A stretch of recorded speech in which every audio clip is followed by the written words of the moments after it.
On Canada's east coast, the Atlantic isn't the only thing that's dark and restless.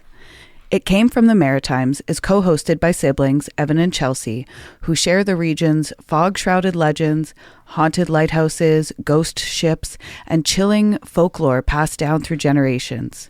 It's maritime history at its most haunting.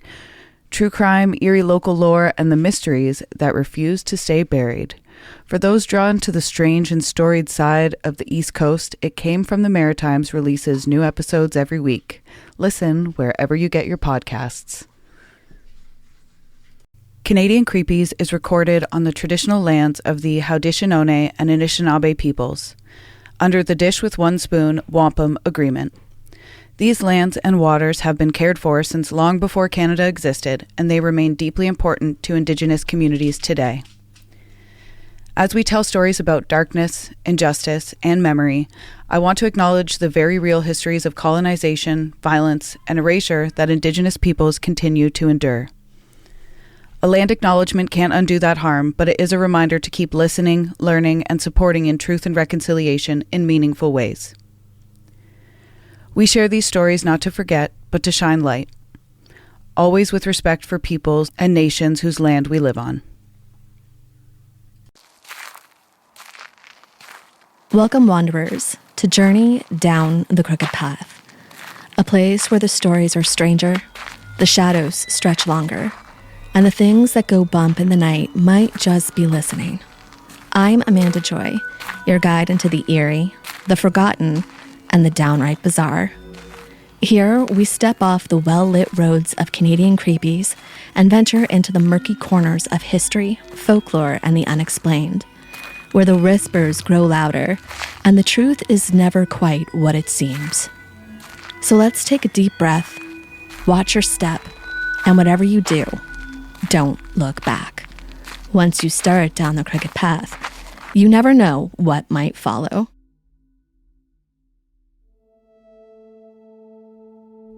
There are places where the forest floor is soft, damp with moss and layered with pine needles, in a subtle way that almost feels deliberate. The air carries a scent of cedar and something wrong, maybe ancient, but it's something that doesn't belong. The branches hang low and heavy with the weight of the season. Crows watch from the canopies unmoving, and the wind doesn't stir, not yet. Beyond the tree line, the land dips, a hollow carved out by time and untouched by man. The locals don't walk here anymore. The path is still there, faint and overgrown, marked by stones. If you follow it, you'll notice that the silence thickens. The birds stop calling, the underbrush thins, and the trees begin to lean in close. They say that growing up in this area, Ann Beaton knew these woods better than most. She walked them often, but it's a place that doesn't behave like the rest of the area. It doesn't have the same dangers and predators that most woods have. And what happened there, well, Ann never made it home. In the place where she died, the trees still remain, and the locals call it Goblin Hollow. In 1859, Prince Edward Island was a patchwork of isolation and humble labor. The land was divided into numbered lots where farmers worked soil that was stubborn and slow to thaw.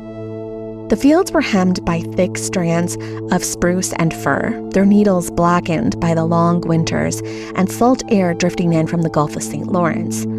The roads were little more than rutted tracks, carved by carts and hooves, winding between settlements that rarely saw strangers. Orwell Rear, where Ann Beaton lived, sat inland removed from the hustle and bustle of Charlottetown and the coastal fisheries. It was a place of hard edges and soft warnings. The terrain rolled gently but deceptively, with marshes that swallowed sound and woods that grew too close to the homes. Farmhouses stood apart, separated by long stretches of pasture and forest, their chimneys thick and crooked against the sky. At night, the only light came from oil lamps and the moon, when it decided to show itself.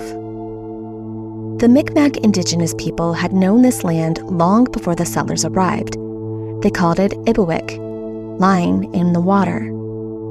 and their trails still threaded through the trees, though few settlers recognized them.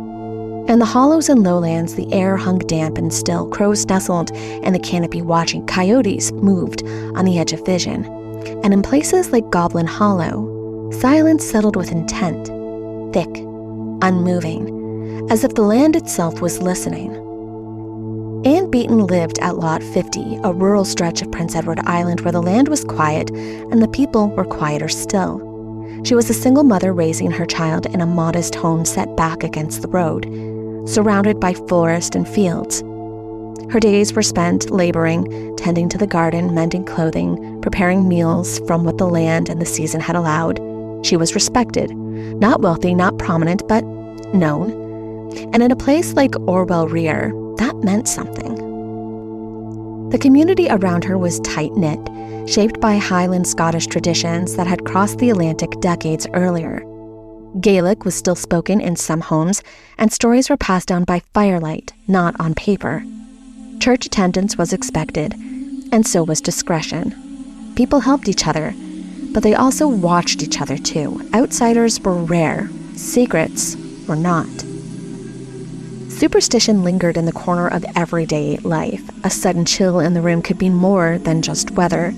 In the woods, certain paths were avoided, not for any reason that could be written down, but because someone once said so. And in a place like Goblin Hollow, those warnings held weight. Anne knew these customs. She lived among them, and whatever happened that night, it happened in a world where silence could be protective or complicit. On May 12, 1859, Ann Beaton left her home around 4 in the afternoon. She was headed to Miss McPherson's, a neighbor known for her weaving. Anne had asked her to prepare a length of fabric, something she intended to gift her brother. On the way, she stopped briefly at the Matheson home. A short visit, nothing unusual, and she continued on, took tea with the McPhersons, and stayed until the sun began to drop below the trees. And then she left alone.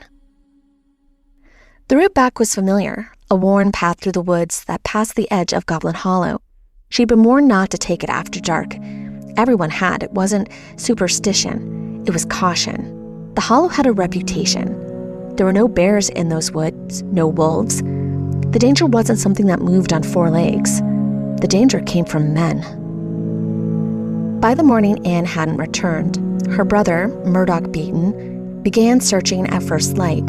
He moved through the fields calling her name, checking the path where she would have taken home. It wasn't until he searched the edge of the grove, just past the boundaries of where the trees began to crowd the land, that he saw her body.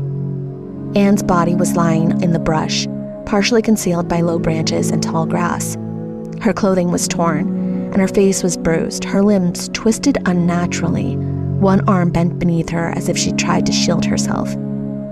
There were signs of struggle. The ground around her had been disturbed, and her bonnet laid several feet away, caught in a thicket.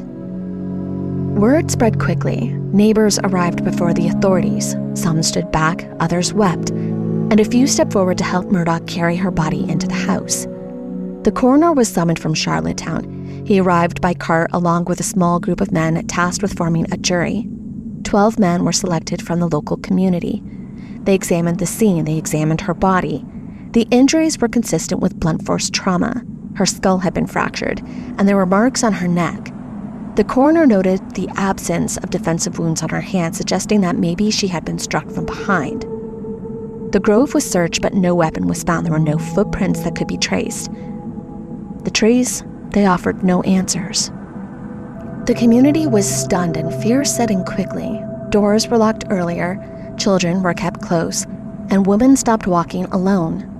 The Beaton family withdrew. Murdoch spoke very little, and Anne's 10-year-old son was kept inside. The neighbors who had seen her last were questioned, the Mathesons and the McPhersons. No one had seen anything unusual, and no one had heard anything either. Just the wind and the trees. Several days after Ann Beaton's body was discovered, a search of the surrounding area turned up a tool that had been buried in the brush near the grove, a grubbing hoe. It was matted with dry blood, and its handle was worn smooth from use. The iron head dulled at the edges, but it was heavy enough to kill. It belonged to the Matheson family. neighbors that Ann had visited the day she died. The hoe was a common tool used in rural Prince Edward Island. Farmers used it to clean roots, break up hard soil, and dig through the dense undergrowth that bordered their fields. It wasn't unusual to see one leaning against a shed or left near a fence line, but this one hadn't been left behind. It had been hidden, and its discovery shifted the weight of the investigation. The coroner's jury had already ruled the death a willful murder, but now there was a murder weapon, and it came from a home that Ann had passed through just hours before she was killed. This launched a formal inquest, and word of such reached the neighbors' lots by morning. Residents arrived on foot and by cart, some having received formal summons, and others were drawn by suspicion and curiosity. The constable maintained a ledger at the edge of the Beaton property, recording each name as people stepped forward. Inside the house, the coroner had arranged a temporary workspace. The table was cleared, papers were laid out, and oil lamps were positioned to illuminate the room as the daylight faded. Witnesses were called in sequence. Murdoch Beaton described the moment he found his sister's body and the route that she would have taken home. Miss McPherson confirmed Ann's departure from her house shortly before dusk, and the Matheson family was questioned in detail. They acknowledged Ann's visit earlier that day and confirmed that the grubbing hoe belonged to them. But their statements about its last known location was inconsistent. One son claimed that it had been used near the fence line. Another son said that it had not been touched in weeks, and this discrepancy was noted. Neighbors who had seen Ann walking that afternoon were asked to describe her movements. Some recalled seeing her pass through the hollow, and others were uncertain, but several had admitted that they had warned her not to take the path after dark. The coroner recanted and described the injuries again for the jury: a fractured skull, bruising to the face and neck, with no sign of robbery and no indication of any animal involvement. Following the inquest, Constable Burke acted on the coroner's findings and the testimony surrounding the grubbing hoe. He arrested 3 members of the Matheson family: Archibald Matheson, Margaret Matheson, and Murdoch Matheson. The tool had been traced to their property, and its presence near the grove raised enough suspicion to warrant formal charges. The arrests were carried out without any resistance. The Mathesons were taken into custody and held briefly before being released on bail. No confessions were made, no additional evidence was recovered, and the community watched closely, but no further developments followed. In July of that year, the case was brought before the grand jury in Charlottetown. The proceedings were very brief. The jury reviewed the coroner's report, the statements from the inquest, and the circumstances surrounding the arrests. The grubbing hoe was presented again, but without direct testimony linking it to the act. The case lacked the weight required for indictment. The jury returned no bill, the charges were dismissed, and the Mathesons were cleared of legal responsibility. No other suspects were named, and the investigation stalled. After the grand jury dismissed the charges, the investigation lost momentum. No further arrests were made, no new evidence was ever submitted. The coroner's finding remained on record, but the case itself did not advance. The Beaton property was vacated within months. Murdoch Beaton left the area without public notice, and no formal transfer of land was documented. Locals recorded showing no continued residency or activity tied to the family. Ann's son, listed as 10 years old at the time of her death, disappeared from any available documentation. His name does not appear in school registrations, church attendance logs, or census records in the following years. There is no record of burial, adoption, or relocation. The absence is noted, but it is completely unexplained.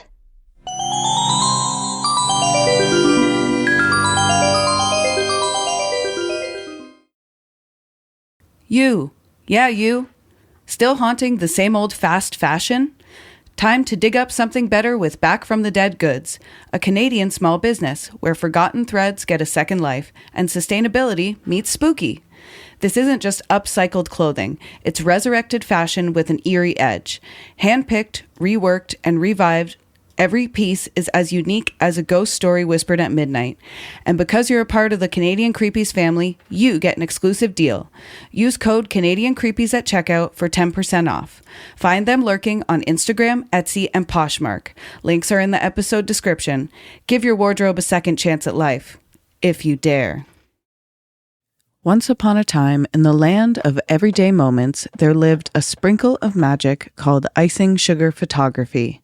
From sticky cake smash smiles to wind-swept yes moments, they capture the sugar sweet, the beautifully messy, and everything in between. Whether you're a blushing bride or a blooming family, or just want to freeze time for a second, icing sugar photography is your fairy god lens. Visit icingsugarphotography.com and follow along on Instagram at icingsugarphoto. Let your story sparkle, because life is sweet and memories should be too. Looking for your next obsession? The Creators Collective Podcasts is your gateway to the dark, the chilling, and the downright fascinating. We're a community of independent podcasts with one goal: to share the best in true crime, paranormal tales, folklore, and unexplained mysteries. Whether you crave cold cases that won't stay closed, haunted histories that refuse to be forgotten, or stories that make you sleep with the lights on, there's a show waiting for you in the collective. And when you join us, you're not just listening to one podcast. You're stepping into a world of creators who love this stuff as much as you do. Check out the Creators Collective today. Follow the link in our show notes to discover your next favorite podcast. We'll be waiting for you.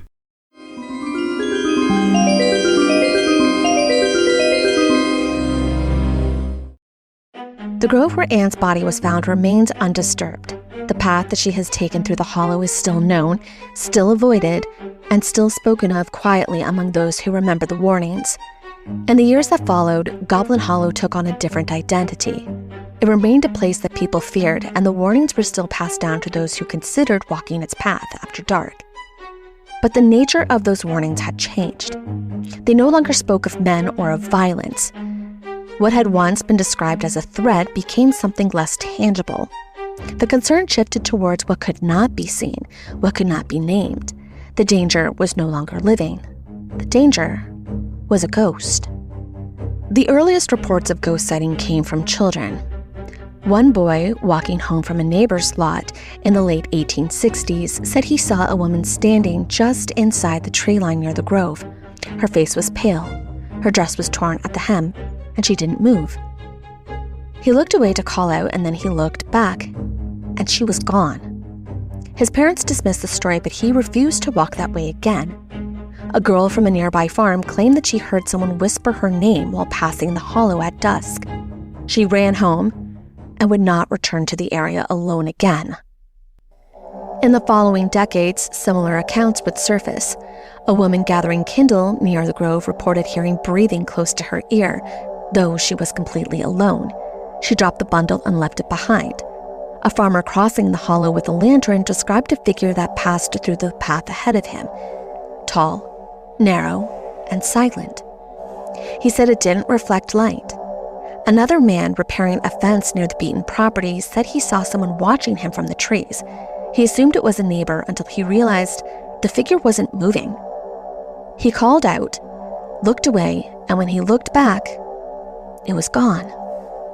The descriptions of these sightings vary drastically. Some say the figure is white, others say gray. A few insist it had no color at all, only sort of a distortion in the air, like heat rising from a stone. It never spoke. It never approached. It just remains near the grove, always on the edge of visibility. No one claimed to have ever seen it more than once. These stories have never been shared with authorities or written down formally. They're shared in kitchens, at church socials, during walks home from school. The constable was informed, but he never formally investigated it.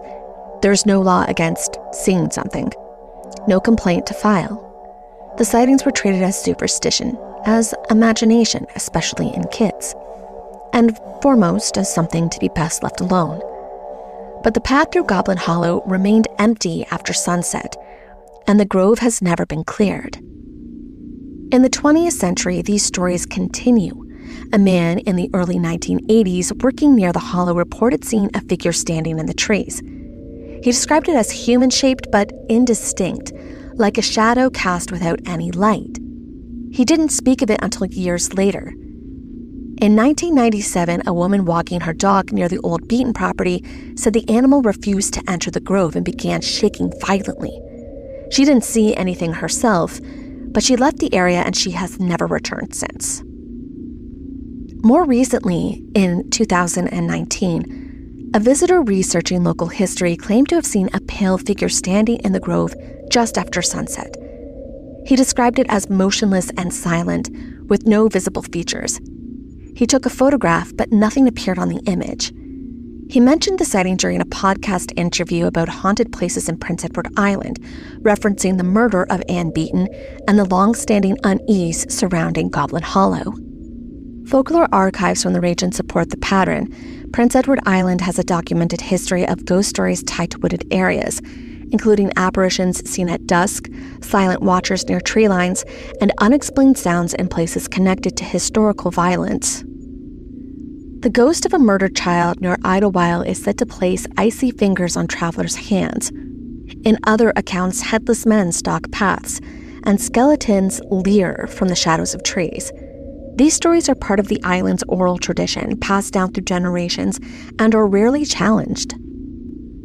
There have been cultural studies to suggest that landscapes can absorb trauma through repeated storytelling, ritual avoidance, and communal silence. Over time, these places become more than physical. They become symbolic. A grove can become a warning, a path becomes a boundary, and the land itself becomes part of said narrative. Goblin Hollow is not listed on any tourism maps. It's not a part of commercial ghost tours, but its reputation does still linger. Locals still mention the grove in passing, often with a tone that suggests caution rather than disbelief. The area is not marked as haunted in the traditional sense. There are no plaques or signs, but the stories have never stopped. They've just kind of gone underground. Today, the area is quiet and largely undeveloped. The land surrounding Goblin Hollow is used for agricultural and private residences. There are no public trails, no interpretive plaques, no tourism infrastructure. Locals familiar with the name tend to refer to it cautiously, even avoiding it after dark. While the site is not officially recognized in heritage registries or ghost tour circuits, it remains a part of the region's cultural memory. The hollow itself is overgrown, with spruce and fir trees crowding the edges, and the underbrush is thick in places where paths once ran. Seasonal changes bring fog and frost that settle low in the grove, contributing to its eerie reputation. There's no formal use of the land beyond private ownership and passive avoidance. It's not a destination. It's a place that people know about and quietly choose not to disturb. There are places on this earth where the past doesn't fade, and Goblin Hollow is one of them. The murder of Ann Beaton was never solved. The case went quiet, but the land itself didn't.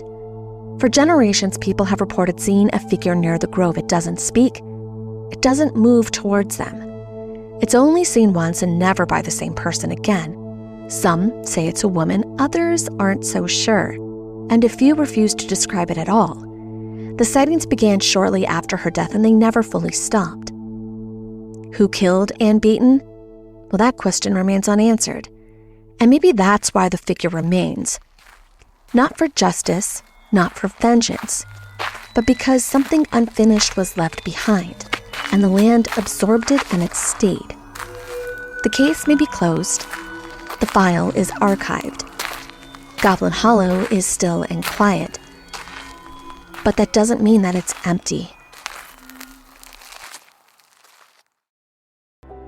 Thanks for joining me on this eerie journey through Canada's darker corners.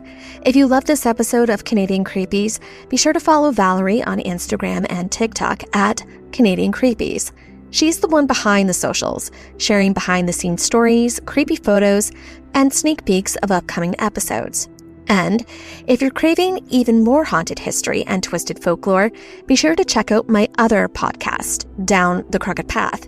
You can follow the show on Instagram and TikTok for even more haunted history, mythical madness, and spine-tingling storytelling. Come say hi, share your own creepy encounters, and help us keep the weird alive. Until next time, stay curious and stay creepy. That was an eerie journey down the crooked path with Amanda. How cool was that? If you loved it, don't forget to follow Down the Crooked Path on Instagram and TikTok. Amanda shares some really fun interactive content over there, and trust me, it gets even creepier. Down the Crooked Path is our sister podcast, and you can catch new episodes every Thursday wherever you get your podcasts. So if you're into the paranormal, folklore, and strange little corners of the world, we've got you covered.